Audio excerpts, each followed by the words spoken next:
looking at Fox or CNN or MSNBC when I want my news. I go straight to trusted online news sources that I know will give me the truth. And that's what I like. I want the truth. I don't want liberal government propaganda news being fed forced to me. You get the truth online. You know, you go to your reliable sources, of course. You don't go to opinion pieces because everyone's got an opinion. I have an opinion. Every one of us have an opinion. That's why I like the news sources online. The trusted ones I go to. If you go to politicalbombshow.zzl.org, click on top news, those are the sources that I go to that I trust. And there are many more being added that I've found. But you go and you read your news online and you could draw your own conclusion. You don't have to listen to the pundits and MSNBC, Fox, or CNN, and they try to draw you to what they want you to think. No, you look at the news, you read the news, you see the footage, and you draw your own conclusion. If you're a free thinker as I am, that is the way you would want it. You don't want to be, you want someone to lead you and say, have you think a certain way, think this and think that. You gotta open up your mind, and that's why I believe that more Americans are opening up their minds, because that's why the internet hits our all-time high at the news source and TV's hitting the all-time low. Obviously with certain things, like if I want to see the presidential Republican debates, then I have no choice but to watch it on TV. Although they did have it streaming on YouTube, that was kind of cool. That was pretty cool actually. You got to be interactive. It's different. It's pretty interesting though. So that's why the internet is hitting an all-time high as far as news. Solyndra. Solyndra.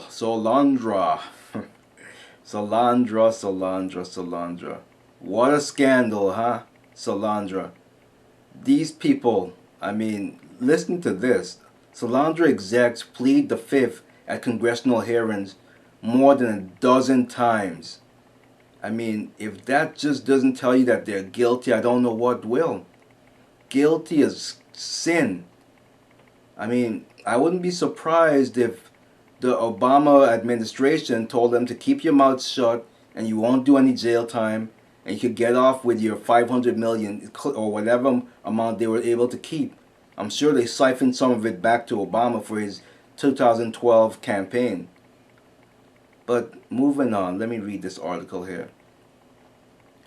The executive from a bankrupt California solar energy company plead the Fifth Amendment more than a dozen times on Friday in a congressional hearing that went nowhere but gave members the opportunity to pretty much they posed questions, and at about a loss of $500 million in the government loans, the Solyndra Inc. CEO Brian Harrison, Chief Financial Officer Bill Stover, had notified the House Energy and Commerce Committee that they were going to invoke their Fifth Amendment right to decline to testify to avoid self-incrimination.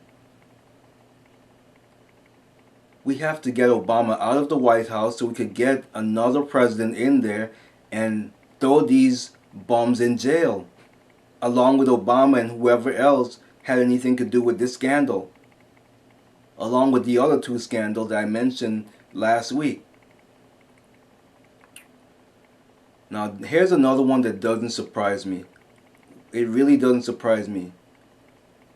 So the Russian president, Putin, is going to return as the Russian president. Now, it does not surprise me at all. Right now he's the prime minister, but make no mistake about it, Vladimir Putin he did not lose any power. He was in charge. He have Dmitry Medvedev there, yes, but Medvedev did anything that Putin wanted. Putin was the man in charge running things there. So it's not a stunner that he wants to be president again. they're going to switch roles according to this article here. It says Russia's Prime Minister Vladimir Putin will return to his post as president next year after he had a President Dmitry Medvedev, and they announced that they would be switching jobs. The announcement was made on Saturday at an annual conference of the United Russia, the hegemonic party. So they controlled 2/3 of Russia. It wasn't a big shocker to me because Putin, like I said, he's always been the man in charge. They're another group I just don't trust at all. Don't trust them. Really don't. I mean, the way how we defeated them and changed their way of life, you think that they're friends of ours? I doubt it. I believe that they're always plotting and scheming and waiting to overthrow us one day, along with other enemies. So I don't trust Putin. I really don't. Don't trust him as far as I could throw him. Here's something that's really sad. It just made me shake my head. It really is so sad. When I read this story, it's so sad. A child brought his mother's crack pipe and drugs to school for show and tell. Let me read that again. You think that it's a joke, but this is actually serious. A child brought his mother's crack pipe and drugs to school for show and tell. This was in Sweet Springs, Missouri. The officials at a small northwest Missouri elementary school say that they were stunned by the kindergartner. He brought this stuff to school for show and tell. It was on September 6th that happened, and the 32-year-old mother was arrested, and the boy is now staying with relatives. This is just a sad thing. The boy was 6 years old.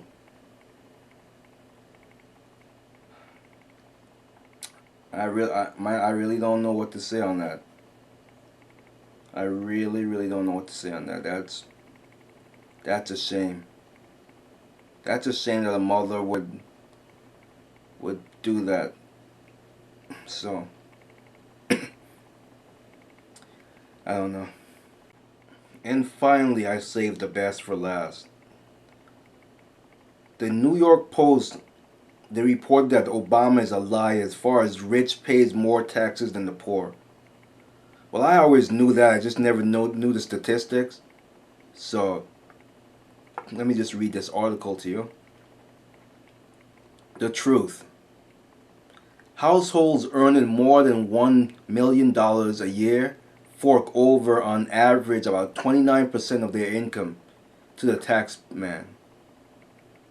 Those earning between $50,000 and $75,000, they pay just 15%. By the way, the seven-figure plus crowd, which included just 236,000 taxpayers in 2009, of more than 140 million, they picked fully 20% of the nation's tab. They paid fully 20% of the nation's tabs. The infamous top 1%, that's the one that the Democrat liberals are always talking about. They got to pay their fair share. The infamous top 1%, they footed more than a third, that's 38% of the bill, though they accounted for just 20% of the wages in 2008. So, does that make any sense to you? They only accounted for 20% of the wages, yet they paid 38%. How about fairness for them?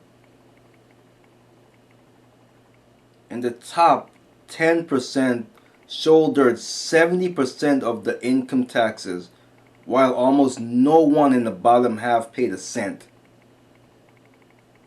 The top 10% shouldered 70% of income taxes, while almost no one at the bottom half paid a cent. How can Obama claim with a straight face that the wealthy, productive Americans don't pay their fair share? Well, that's obvious. He's a damn liar. He's a liberal. He has no remorse or no feelings at all. He has an agenda. Doesn't matter that it's a truth or it's a lie. Remember, liberals have no morals. They don't care what happens as long as they get what they want. No morals at all. So, of course he could lie with a straight face. Of course he could lie with a straight face. How can Obama claim with a straight face that the wealthy, productive Americans don't pay their fair share? The true high rollers can afford to pay more than the poor, but again, they do. Notwithstanding Obama's claim to the contrary. So, there you have it. The president is a liar, as I've been saying from day one. He's a liar. And I want him to fail in his attempts. He's, everyone's waking up to your game, Obama. We know the deal. So you could try to go to the Black Caucus and tell them to stop crying and complaining. But they're starting to wake up and wise up to you.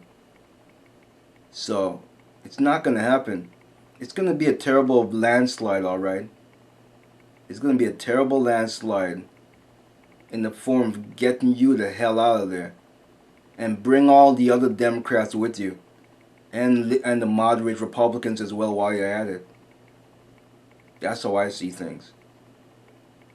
Disagree? Why not start a conservative,